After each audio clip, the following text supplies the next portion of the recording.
ये शब्द निकलने से पहले मेरी जिह्वा क्यों नहीं निकल जाती? क्यों ये नियति हनुमान को ही कलंक देना चाहती है माता? न जाने अयोध्या का ये कैसा दुर्भाग्य है, न जाने ये भाग्य सदा आपकी ही परीक्षा लेने के लिए क्यों आतुर है। बस इतनी सी बात,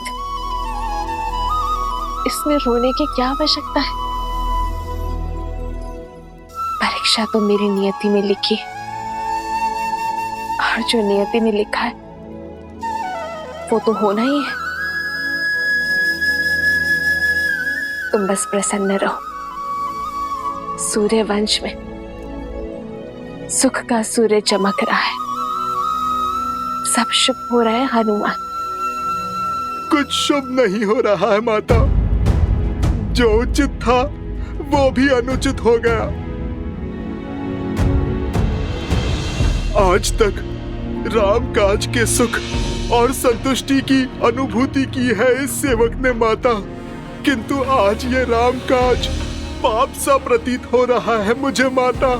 हनुमान हो तो राम काज में कोई बाधा नहीं आनी चाहिए।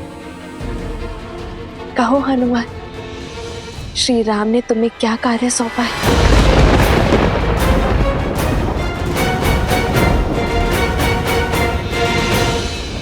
और तीव्र।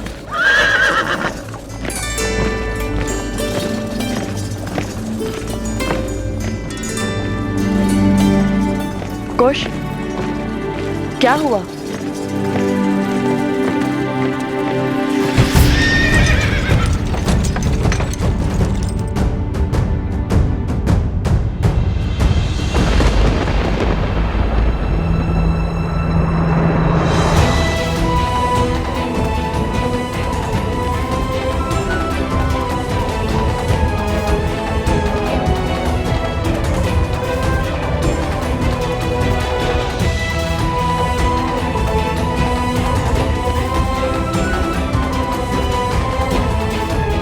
आज इस राम काज को पूर्ण करने में प्रभु एक भक्त की सहायता अयोध्यापति श्री राम के ये दो भाई लक्ष्मण और भरत करेंगे। भाभी मां, अत्यंत खेद के साथ कहना पड़ रहा है कि आज हमारी पावन अयोध्या में एक बार पुनः लोक अपवाद की चिंगारी उठ पड़ी है। क्या?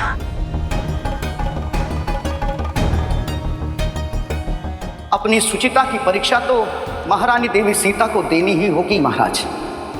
उन्हें अग्नि की कसौटी पर खरा उतरना ही होगा। केवल एक तुच्छ प्रश्न का उत्तर दे दें आप कि देवी सीता ने ऐसा क्या सिद्ध कर दिया महाराज कि वो पवित्र मान ली गई? यही कि हमें देवी सीता की पवित्रता का प्रमाण चाहिए। ये कैसे सिद्ध हो कि लव और कुश श्री राम के पुत्र हैं? श्री रामचंद्र कृपालु भजु मन हरण भव भय दारुणम नव कंज लोचन कंज मुख कर कंज पद कंजारुणम।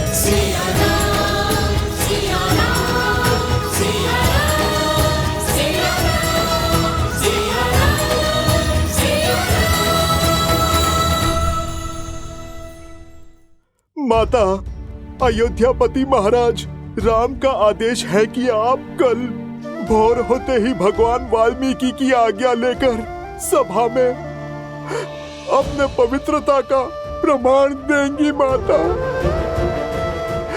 एक बार फिर से आप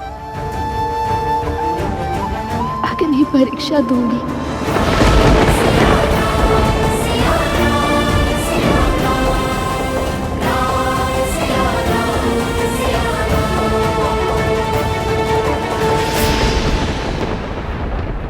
निकालो जोर से, और जोर लगाओ। कुश, इतना शांत क्यों है? ये उचित नहीं है। कुश,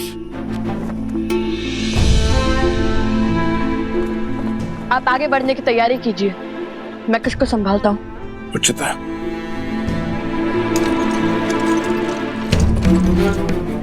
कुश, कुश रुको, इतनी शीघ्रता क्यों हो रही है तुम्हें अयोध्या जाने की? कुश, कुछ क्या हुआ तुम्हें बताओगे? नहीं पता भैया। तो जब नहीं जानते तो फिर ये सब क्यों? वही तो समझ नहीं आ रहा,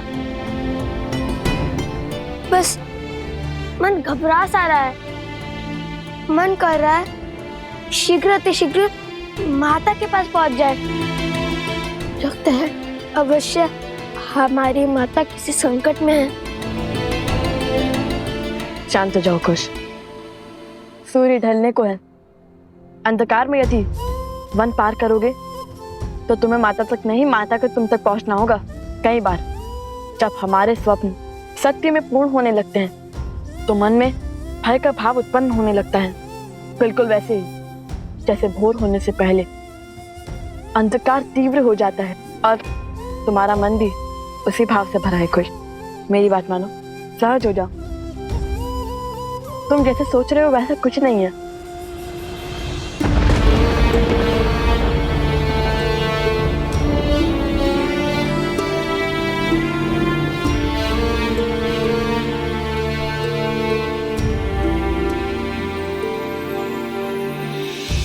बदली पवन बदली मन धारा, बुरी सोच का खेल है सारा।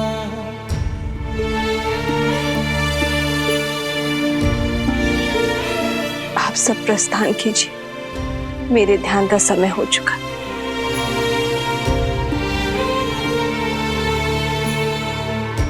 छूटा ना वनवास ये पूरा, मर्यादा का समर अधूरा। राम सिया राम सिया राम सिया राम, राम सिया राम सिया राम। कैसे करे भापार ये राम, राम सिया राम सिया राम, सिया राम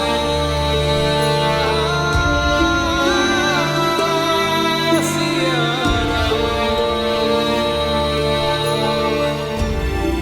राम, ये कैसा आदेश है, कैसा अनर्थ है, कैसा पाप है। शांत हो जाइए दीदी, तनिक धीरज धरिए। धीरज ही तो धरती आई हूँ।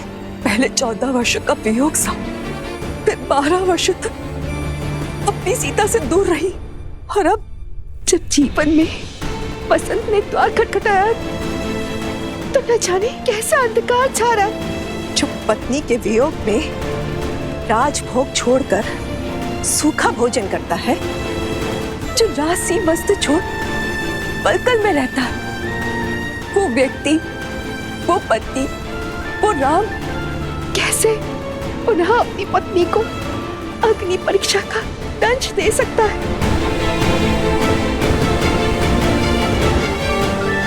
पुत्र, सीता किसी कसौटी पर परीक्षा नहीं देगी।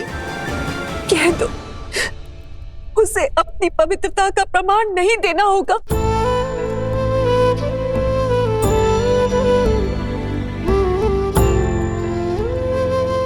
राम को अपनी सीता से कोई प्रमाण नहीं चाहिए माँ। मुझे अपनी सीता के प्रेम पर, उसके त्याग पर,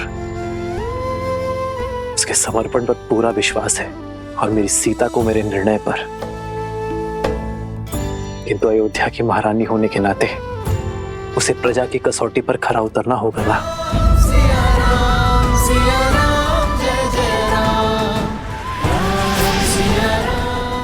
अर्थात अयोध्यापति का निर्णय निश्चित है, अर्थात सीता की अग्नि परीक्षा निश्चित है।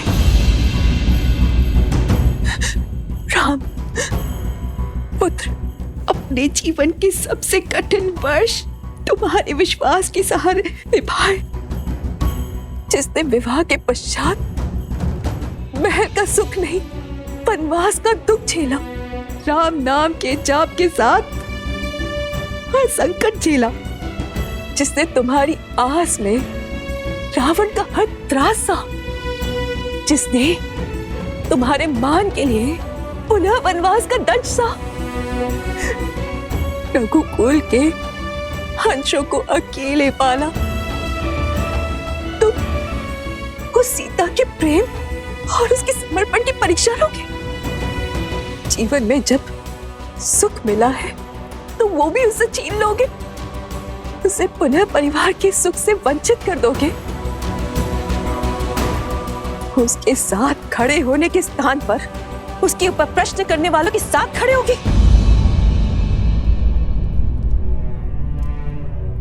नियति के इस घटनाक्रम में सीता का क्या दोष है पुत्र? कलंक का कीचड़ हर बार सीता के आंचल पे ही क्यों लग जाता है? उन लालचनों का उत्तर देने के स्थान पर तुम उन लोगों के साथ जाकर खड़े हो गए हो जो सीता पर प्रश्न उठा रहे हैं। क्यों पुत्र, क्यों क्यों?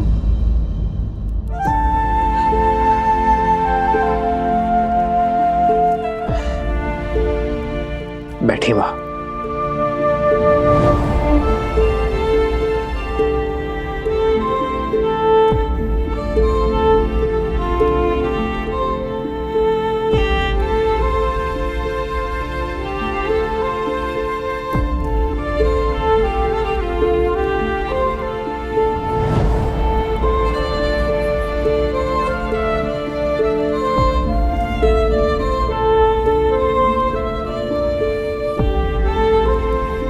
राजा राम के पग में राजधर्म की बेड़ियां लगी है मां।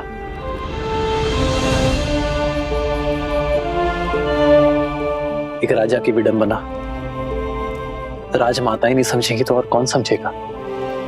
अयोध्या की महारानी रही हैं हम। इस सिंहासन की मर्यादा, इस मुकुट का मान आप भली भांति जानती है। जो कुछ भी मैंने सभा में कहा वो एक पति की भावनाएं नहीं थी, एक राजा का वचन था, अयोध्या के सिंहासन का मान था,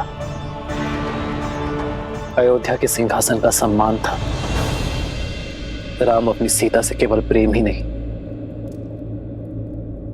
विश्वास के सूत्र से भी बंधा है। इसलिए आज जब सीता की पवित्रता पर पुनः प्रश्न उठे तो मैं समझ गया कि अयोध्या में अब भी एक मलिन सोच शेष है। अयोध्या वासियों के मन में सीता पर संशय शेष है मां। रघुनंदन की पत्नी, रघुकुल की पुत्रवधू और महारानी होने के नाते मैं ये चाहता हूं कि उसके चरित्र पर किसी भी प्रकार का कलंक न लगे, उस पर किसी भी प्रकार का लांछन न लगे मां। बस इसीलिए मैंने ये निर्णय लिया। राम, राजधर्म की परिभाषा तो आप ही से सीखी है ना मां। वो राजधर्म कि एक राजा का कर्तव्य है प्रजा की उत्सुकता का स्पष्टीकरण देना होता है, ना कि उनके प्रश्नों पर दमन करना।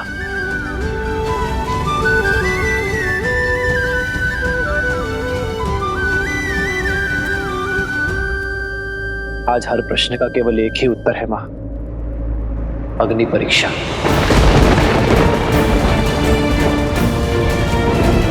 ताकि फिर कभी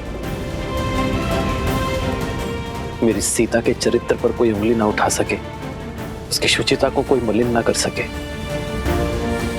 और जब इस राजभवन में मेरी सीता पुनः लौट आएगी ना मां,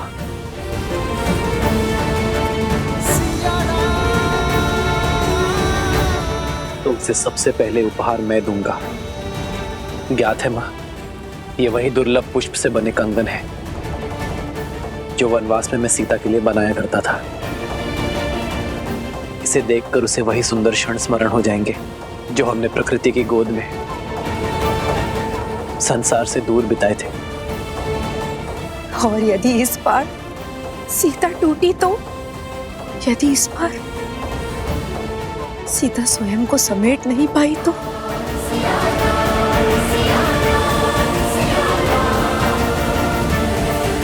वो राम की सीता है मां, कभी नहीं टूटेगी।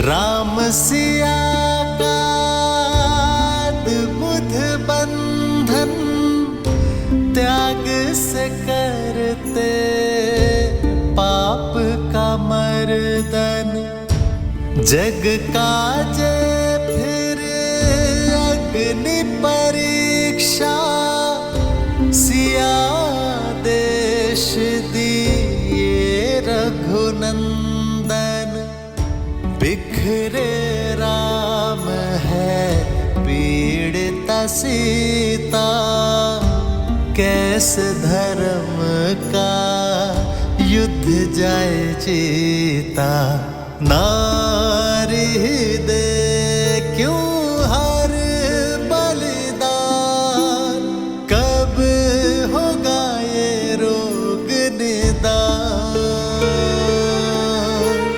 नारी दे क्यों हर बलिदान, कब होगा ये रोग निदान।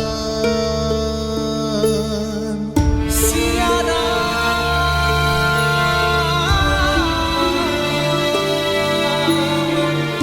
सिया राम,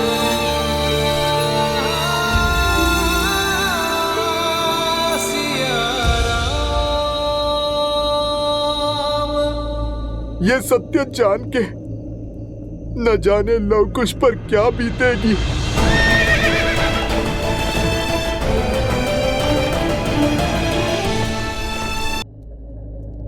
सीता,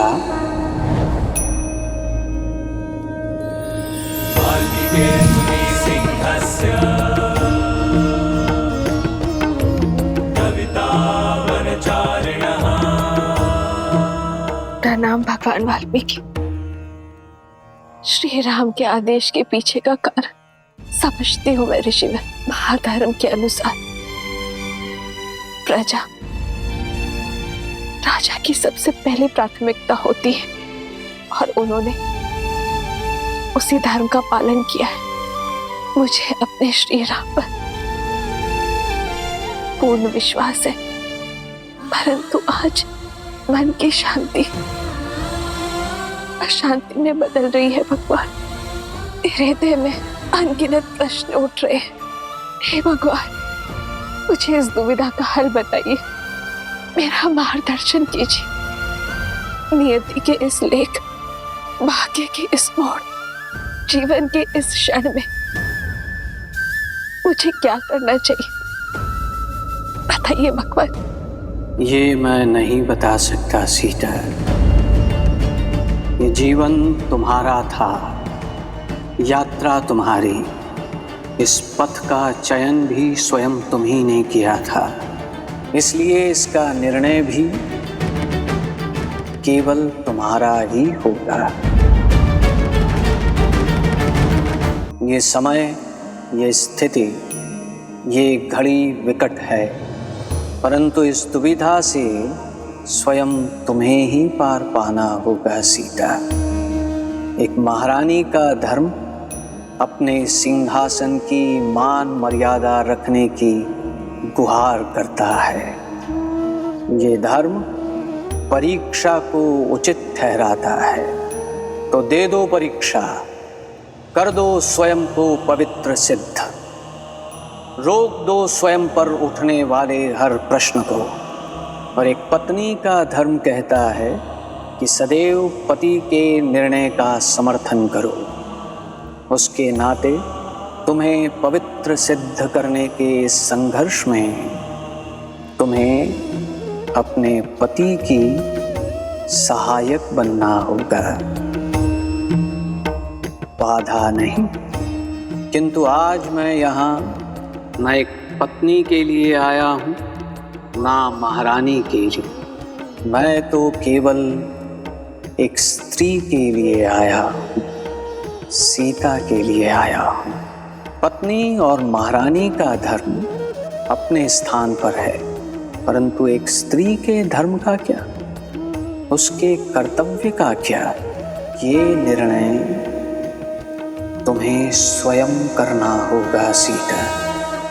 और हर अधर्म को धर्म में बदलने का दायित्व तुम्हारा है सीता।